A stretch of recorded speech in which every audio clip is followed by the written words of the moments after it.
Bonjour Jean-Philippe. Bonjour Charlie. Aujourd'hui, on va visiter tes lieux de travail qui sont à la fois aussi tes lieux d'entraînement. Oui, donc aujourd'hui on est à la grande bibliothèque. Donc vous allez pouvoir me suivre. Je vais vous montrer mes lieux d'entraînement.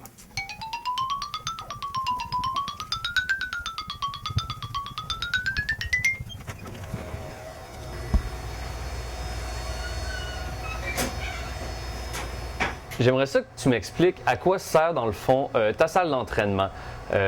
Quels sont tous les accessoires que tu as ici et en quoi cela t'aide pour la préparation? Donc au niveau de mon entraînement, comme je disais, je m'entraîne beaucoup à distance. Avec la démocratisation des technologies, ça a vraiment beaucoup aidé. Parce que présentement, je me retrouve avec un ensemble de PC. Donc ici, dans ce cas-là, je peux virtualiser les choses. Donc je peux travailler au niveau de mon Linux, de mon Microsoft, sans avoir à venir insérer un CD, puis travailler dans ces choses-là sur place. Donc je peux vraiment travailler à distance. Sinon, j'ai des équipements de télécommunication. Donc ce qu'on a ici, qui nous sont prêtés par la compagnie Cisco. Mais eux, je peux aussi me connecter à distance et faire tout le travail à ce niveau-là, de partir de la maison. D'accord. Donc, tout cet attirail-là, que ce soit au niveau des téléphones, donc des PC qui nous permettent de virtualiser les choses, des équipements de télécom, donc tout ça, ça m'aide à me préparer en vue du mondial des métiers. Puis c'est sensiblement les mêmes équipements que je vais retrouver là-bas. Donc, ça m'aide à me préparer à la grande épreuve. Comment se passe une journée d'entraînement dans la vie de Jean-Philippe? Donc, dans ma vie, en gros, ça peut commencer soit à 5 heures le matin ou à 7 heures le matin. Donc, mes journées commencent à 5 heures le matin, dans le cas où est-ce que je travaille ici à la Bibliothèque nationale. Donc, je travaille de 1 à 2 journées semaine, là, ça dépend. Puis, je préfère commencer à me lever à 5 heures le matin pour être ici à 6h30 le matin, pour être en mesure de compléter ma journée plus rapidement, pour avoir du temps pour m'entraîner par la suite. Puis sinon, les autres journées, ça commence à 7 heures le matin, à la maison, donc avec la lecture de courriel. Parce que l'entraînement, c'est sûr que pour pouvoir s'entraîner, ça demande des partenaires, ça demande des commandites. Donc, c'est beaucoup de réponses de courriel, soit des partenaires potentiels, ainsi qu'avec mon entraîneur puis mon expert. Parce que nous, de la manière qu'on fonctionne au sein de notre équipe, que forme moi, l'expert puis l'entraîneur, on s'échange beaucoup de courriels. Donc, toutes les communications passent par les courriels. Donc, à ce niveau-là, ça commence comme ça le matin. Puis par la suite, ça s'oriente plus vers le travail au niveau technique, puis au niveau psychologique, puis le soir, à raison de 3 fois semaine, donc l'entraînement physique, donc en gym, donc autant cardiovasculaire que musculation. D'accord.